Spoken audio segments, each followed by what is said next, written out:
had a dream for a while of updating our playground, something that will be ADA compliant, something that will be inclusive for any of our children that are local that maybe have autism or something like that.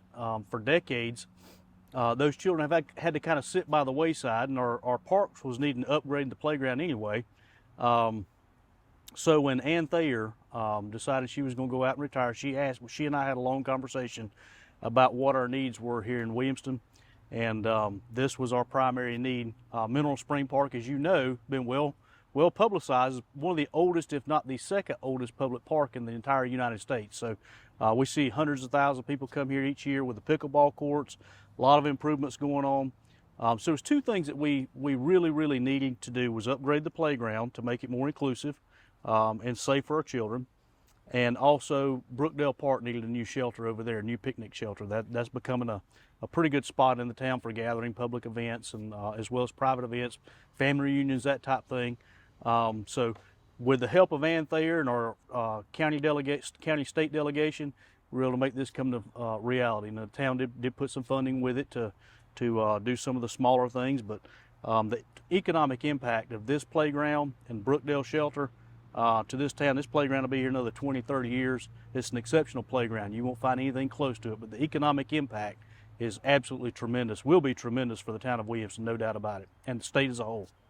And when will it officially open to the public? Well, as you can see, we're finishing up the turf, and the fencing guys are coming in next week. There'll be a 6-foot aluminum fence going all around the entire perimeter of the property. And that way, when you come out here, the parking is obviously very close to the playground. You'll be able to sit down on one of the picnic tables or one of the benches, relax and enjoy and watch your kids play without fear of them running out in the traffic or something like that. So they're coming in next week at some point in time. I'm hoping to open it up to the general public next week. Today is the day. I've invited the school district, the folks who are maybe have a disability, to be able to come out. They're going to bust them in. Today's going to be their day where they can enjoy their playground. And they'll be the first ones to get to do it. So we're super excited to invite them and super excited to see them come out. I can't wait to see the smiling faces. I'm excited. I'm like a kid in a candy store. Who has a 3-story playground with all these slides and swings? I mean, you even got not a handicap, but a infant swing where a mother or father could sit with their child and swing with them. I mean, it's really cool, state-of-the-art stuff that, like I said, will last 30, 40, 50 years from now. So we're super excited. So it will be officially open for the holidays, though. So. Oh yeah, absolutely. Yeah. I'm hoping by the end of next week. The weather, obviously, the past week has been hit and miss, and it's caused some delays. The last thing they have to do here on the playground itself is the turf. There'll actually be some sand that goes down into the turf, and in order to do that, it has to be completely dry. Otherwise, it clumps up and just makes a big mess. But I mean, look at the greenery, and we literally take a leaf blower, blow it off every day, and that's about the only maintenance you have to do to it. So we're super excited. Is your grandson going to enjoy this? Oh man, I cannot wait to get him out. I've been tempted to just kind of sneak him over here, and I said, we're going to make him wait just like everybody else. There's a little bit of perks to being mayor, I suppose. I got to etch my initials into the concrete, and that's one of the joys, Greg, of being the mayor of the city. I can kind of put a personal touch on some little things like that. That's super exciting to be able to look back and say, you know what, I had a small part in that.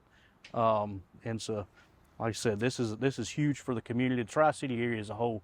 You won't find a park like this or playground equipment like this closer than, I think, Tiger River Park is about the closest over in Spartanburg that has anything even remotely similar to it. So. This will be a regional draw to our area.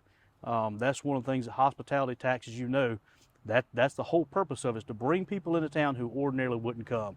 And since we've installed the pickleball courts, the vandalism has went way down. You see people every evening. This park will be packed. Used to, the park was closed and it was dark at night. Now it's bustling with activity. That's good for our businesses. That's good for our community. That's good for housing. It's good for everybody. It's good for not only Williamston, but Anderson County and the state as a whole. So this investment in our community, in the 20, 30, 40, 50 years this playground's here, there's no telling how many hundreds of thousands of dollars, probably millions of dollars, that this playground will bring into to the local community, county, and the state as a whole. And you mentioned security. Y'all have cameras. Y'all have all kinds of We stuff have cameras all over. We've even got speakers out here to be able to play pipe music in, so we can play soft music if you want to. Probably won't do that today, but during Christmas time, obviously, we'll definitely be doing that. So.